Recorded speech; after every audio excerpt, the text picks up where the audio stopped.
Hello बंधुरा welcome back to my channel. आजकेर भिडियोटी किन्तु अवश्य देखो प्रथम थेके शेष पर्यन्त। आशा करी तोमादेर खूब भालो लागबे। আজকে তোমাদের সাথে একটা নতুন রেসিপি শেয়ার করতে চলে এসেছি। আজকে বানাবো লাউ পাতায় চিংড়ি মাছের পাতুরি। প্রথমেই কিন্তু আমি এখানে মশলা পেস্ট বানিয়ে নিয়েছি। 2 চামচ সাদা সরষে ও 1 চামচ কাজু বাদাম ও 2টো কাঁচা লঙ্কা দিয়ে একটা পেস্ট বানিয়ে নিব। পেস্টটা বানানোর পরেই কিন্তু আমি এখানে চিংড়ি মাছটাকে ভালো করে ম্যারিনেশন করে নেব। ম্যারিনেশনটা করার জন্য আমি এখানে প্রথমে দিয়েছি 1 চামচ লবণ, 1 চামচ হলুদ গুঁড়ো, পেস্ট করা মশলাটা ও সরষের তেল দিয়ে কিন্তু আমি ভালো করে ম্যারিনেশনটা করে নেব। ম্যারিনেশন যত সুন্দর করে করবে টেস্ট কিন্তু ততই দ্বিগুণ হবে। আচ্ছা, তোমরা একটা কথা বলো তো, তোমরা কি আগে কখনো এই চিংড়ি মাছের লাউ পাতায় পাতুরিটা বানিয়ে খেয়েছো? যদি না খেয়ে থাকো অবশ্যই কিন্তু ট্রাই করো। বলতে বলতে কিন্তু আমার ম্যারিনেশন করা প্রায় কিন্তু কমপ্লিট হয়ে গেছে।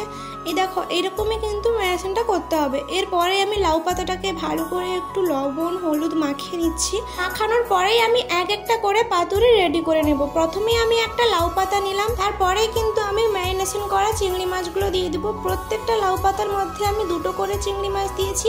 তারপরে আমি ওপর থেকে একটা কাঁচা লঙ্কা দিয়ে ভালো করে কিন্তু কোট করে নিব। কোট করার পরেই কিন্তু একটা সুতো দিয়ে কিন্তু বেঁধে নিতে হবে যাতে না খুলে যায়। দেখো, এরকমভাবেই কিন্তু আমি বেঁধে নিয়েছি। নেক্সট আমি সেম পদ্ধতিতে আরও একটা লাউ পাতা বানিয়ে তোমাদের সাথে দেখাচ্ছি। ঠিক এইরকমভাবে আমি সবগুলো বানিয়ে নিয়েছি। সবগুলোই কিন্তু আমার বানানো কমপ্লিট হয়ে গেছে।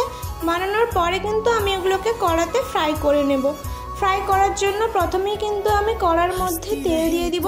তেলটা গরম হলেই কিন্তু আমি এক একটা করে লাউ পাতার ওই পাতুরিগুলো দিয়ে দিব। দেওয়ার পরে একদম লো মিডিয়ামে কিন্তু সুন্দর করে এপিট ওপিট উল্টে কিন্তু ফ্রাই করতে হবে।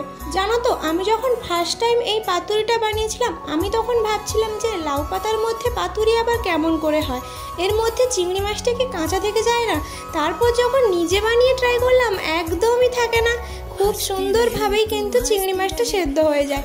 আর লাউ পাতাটা যাতে সেদ্ধ হয়ে যায় তার জন্য কিন্তু আমি ওই মশলার পেস্ট ধোয়া জলটা কিন্তু একটু পরিমাণে দিয়ে দিলাম। ব্যাস, তারপরে 5 থেকে 10 মিনিটের মধ্যেই কিন্তু আমার একদম রেডি হয়ে গেছিল পাতুরিটা। গরম ভাতে যদি এইরকম লাউ পাতায় চিংড়ি মাছের পাতুরি থাকে তাহলে তো আর কোনো কথাই হবে না।